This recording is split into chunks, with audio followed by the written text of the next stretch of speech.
Sa bakery lang. Bakery. May 15 po doon, ah. Huwag ka na magsalita. Hindi ako magbabayad. Hindi. Ibang usapan na yun.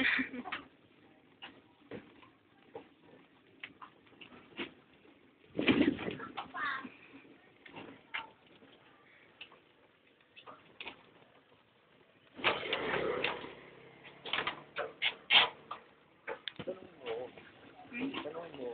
Ikaw nga. Actually, 2 years na akong ganitong trabaho ko. Ilang years? 2 years. Minsan sa isang araw, 15 from here to Soro-Soro, 15 pesos. So, Ano? sa isang araw, siguro, nakakita ko ng mga 200. Minimum na yun.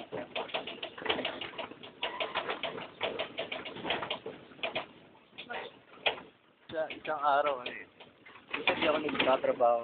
Naka-stay put lang ako sa bahay. So, pagka sinipig lang ako, din na ako maalis. Ang sipag mo naman pala. Hindi kasi sa panahon yun. Alam mo na, ng mga pamilya, may 3 anak.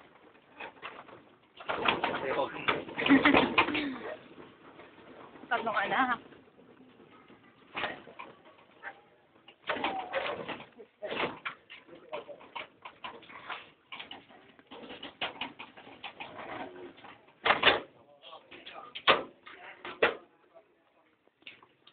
Saan tayo ngayon? Dito yung unang trabaho. Bali, naging panadero ako. Bili. May tasty ko. Magkano ba yung tasty? 35 yan. Yan na. Hindi po, yung normal po. Isama po.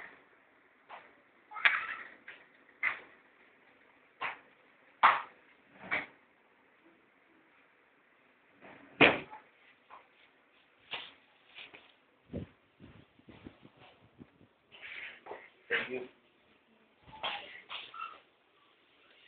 Sukli ba? Okay.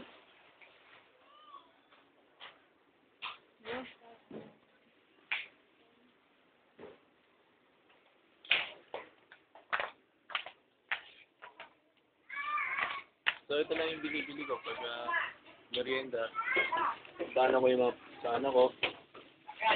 Okay, babalik naman tayo sa pinagmulan natin kung saan yung may kainan.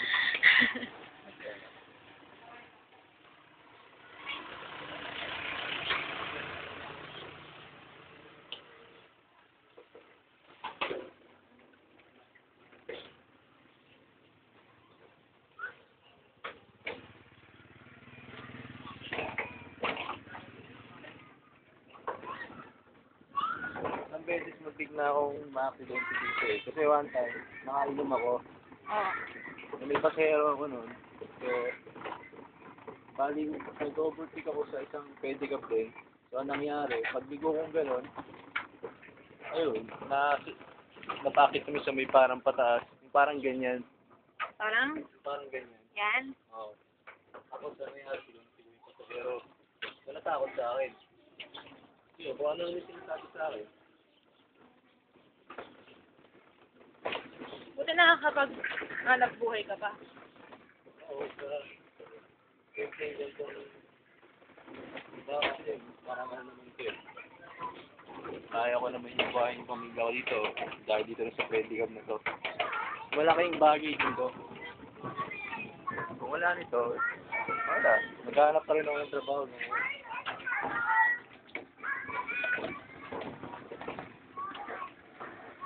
Ano bang pangalan ng asawa mo? Kathleen de Guzman. Ano may tatlo kami anak? Isa kambal, isa Babae. babae.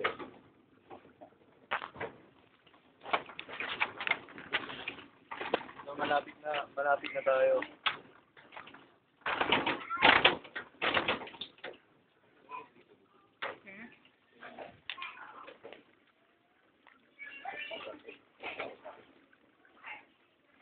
Ah, dumubod. Kamusta? Sino yun?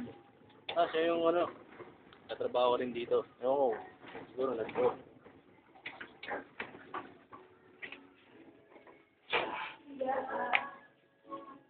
Sa wakas, ito yung bahay namin ni Kathleen, Guzman.